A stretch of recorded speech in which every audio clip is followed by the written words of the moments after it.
Здравейте, мили мои! Преди малко направих запис за насърчение, но след това видях, сега пък ще направя запис малко за възмущение. Разбира се, всеки според вярата, но все пак. Видях нещо, как един крещи зов за помощ, ама с такава паника, типа до президента, не знам какво да паническо. В Израел се намира нашия брат. Честно ви казвам, не мога да съпоставя един вярващ да има паническа физиономия в каквато и ситуация да се намира. Не мога. И много изведнъж като се замислих така, ми направи впечатление, като че ли на такива горещи точки, защо ли се озовават само тия, които се страхуват от такива неща? Паническа физиономия на вярващ човек не искам да видя. И затова бързаме да се молим за брати, за нашите семейства, за децата ни, за семействата ни, че ако нещо такова се случи и смъртоносно, какво лошо в това? Отиваш директно при Господа да му се не види. Какво е страшното? Аз само се моля да наистина, но така и пак има изход, изцеление, възстановление за нула време, да няма, да сакати да не останат и да няма такива болки, да преживеят, повече от една минута и две, както се казва, да няма раната е такава, че да те оставя сака за цял живот. Хора, вярвайте свръхестествения Бог, той е силен да ни опази, да ни защити. Свръхестествено, каква е тая паника, бе? Защо именно такива хора? Аз не мога да се озове на такива ситуации. Аз и да се озове мен, но аз някак си не знам защо, колко е нормално. Аз си сама нормална, честно ви казвам, но аз много се развълнувам. Викам, май скоро ще отивам при Господа, ако ме застреля някой, стига да не ме боли. Честно ви казвам, не съм се отчела от живота. Но наистина е страшно за тези, които не са вярващи. Затова всеки ден затова правя тези записи, всеки ден ви моля ви, преминете се с Бога и вярвайте в Исус, защото умрете ли, ето виждате, че какви неща стават за една секунда, ще се озовете някои хора извън, както сте и, още, който не е вярва в Исус, още принадлежи на отделен от Него е. Отделен от Него, значи принадлежи на рая, по принцип. Затова викаме, спасете, викайте към Исус, да може да сте готови, ако нещо се случи случайно, тая дума не е случайна, няма страшно да му се за нула време си в рая, край. Каква е тая паника да му се не види? Останал един час на аеропорта, вече викат, крещят. Паника, голяма война имало. Хора, затова се молим през спирното време, всеки ден, ние за нас няма почивка, всеки ден викаме, правим записи, викайте към Господа, виждате, тия неща се случват така, тук или там, не чакайте да стигне до вас, за да викате към Исус, да се спасени.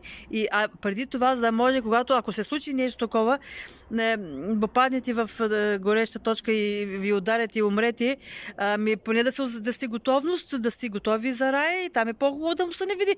Сега да ме вземе Господ с удоволствие, ще отида. Но единствената причина искам да остана пак, защото обичам Господ, защото Той има явно задача за мене и искам да говоря за някои хора, дано да дойдат умовете им, дано да чуят нещо и да могат да са спасени. Това е страшно, това е за цяла вечност, няма изход, където попаднеш. Исус е спасението, Той е жертвата, Той е курбанът, скоро ще дойде.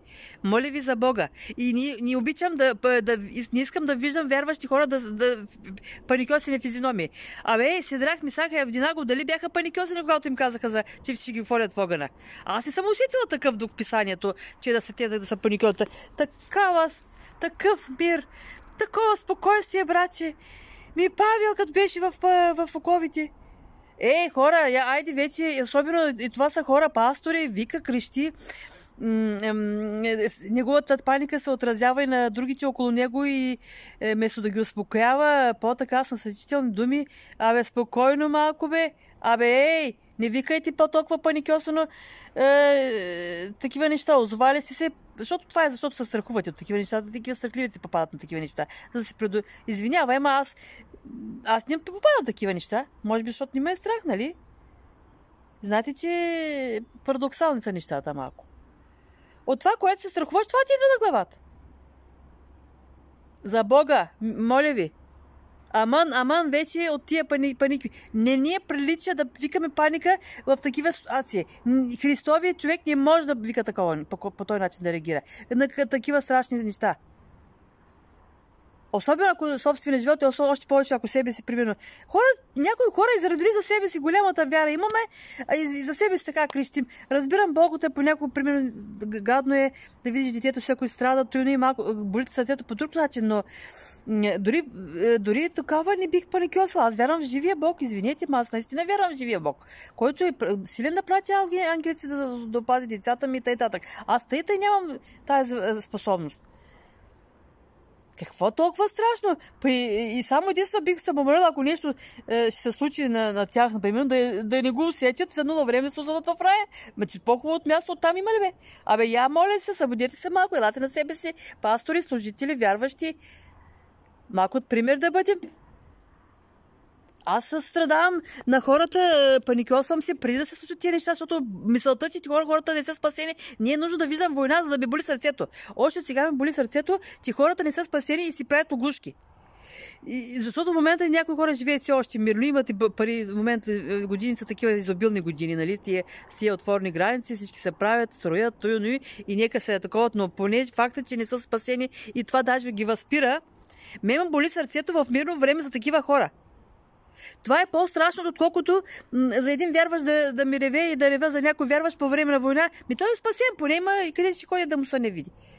Айде, моля ви се. Не искам да чувам вярващ човек да ми окай, да ми плюшки, да се паникьосва. Бъдете Христови, хора, Христос не би се паникьосвал. И бъдете пример малко за такова. И викайте на хората, докато се случат тия неща. Аз това е ми болката, затова викам, правя записи, а не да ме видят колко съм хубава, колко дори не говоря красноречиво. Всички, които ме слушат от моето село, от всички близки далечни, искам да викате към Господа и после да ми мънкате, да ми се вайгат, когато се случи нещо.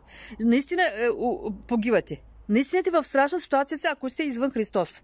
Симпатични хора не са приемат там. Симпатии, симпатизанти, нали? Има си вяра, има си кръщение, има си неща, които трябва да се извършат да се покаже тая вяра. Аз така знам, така пише, съжалявам. На думи всеки вярва. Вярата е дела. Говорил съм го много пъти. Моля ви за Бога. Чао!